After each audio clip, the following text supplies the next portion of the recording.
Good morning, Patriots. JT here, Serenity Farms prepping. So, are we close to a Chinese invasion of the West Coast? According to J.R. Nyquist, a person in the know, it could happen anytime from June to November. He says the Chinese are poised to invade the west coast of America.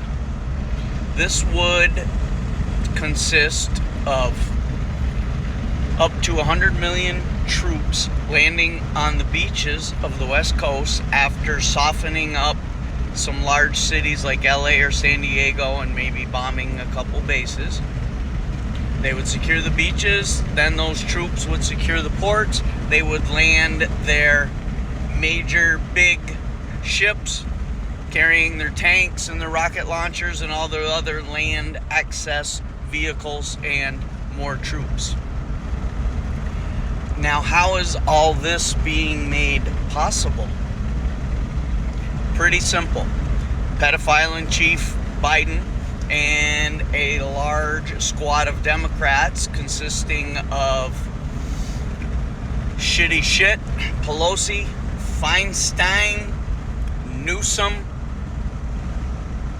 Harris, many others, and a few rhinos sold out, literally were bought and paid for by the chiocms years ago. They promised China that they could have America, and they've been waiting for us to be softened up. Have we ever been weaker and more soft than we are right now? Okay, we have the intentional food starvation, fuel supply shortages, economy collapsing, BLM, Antifa type terrorists all over the country, rioting, burning, looting, assaulting, pedophile in chief, calling every white person in the country a terrorist, a nationalist, extremist. And the fake war in Ukraine is a way for the Democrats to offload all the equipment, military equipment and weapons that we would need here in the country to defend ourselves. So the Chinese figure we are just about at the point where there would literally be no resistance. J.R. Nyquist and myself seem to disagree on that. The chiocms need the land and the infrastructure. They don't need us. There will be no prisoners taken during this invasion. People will be exterminated. But they need the Midwest where all the land is. So I see the people who live in flyover country resisting. Your Iowas, your Indianas, your Montanas, your Texas, your Arizona taking up arms. I see the military saying, no, Biden, we've had enough. This isn't going to be allowed to happen. Sadly, we may have to use nuclear weapons on our own West Coast to stop the invasion. And that leads to another whole host of issues down the road. But saving the country has to be the utmost priority.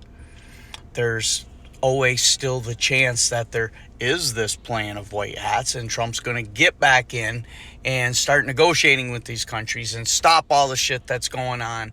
But if there were white hats out there, I can't believe that they'd all sit back and watch the intentional collapse, the carnage, the suffering that we're going through, and that none of it can be stopped, only slowed down. You just don't sit there and watch this all happen to wake up 25 million liberals who don't give a shit anyway. We'll deal with them later. But I will keep you posted. There's another interview with Mike Adams and Nyquist later this week. And if I find out anything, just keep your eyes and ears wide open. Prep. StorageChef.com, SFP15. All the experts just said over the weekend that the entire world has 10 weeks worth of wheat. Meanwhile, China's been stockpiling wheat, rye, barley, oats, soy, corn. As Biden sends China corn, they have been stockpiling. They have 18 months reserves of all of those. We have none. Every country in the world is telling their citizens to prep, except the U.S. They're telling us the economy's rising, inflation is down, new jobs. It's all in your minds. There's all a reason for this. Get prepared. Like, share, comment, subscribe, notification. But for now, JT.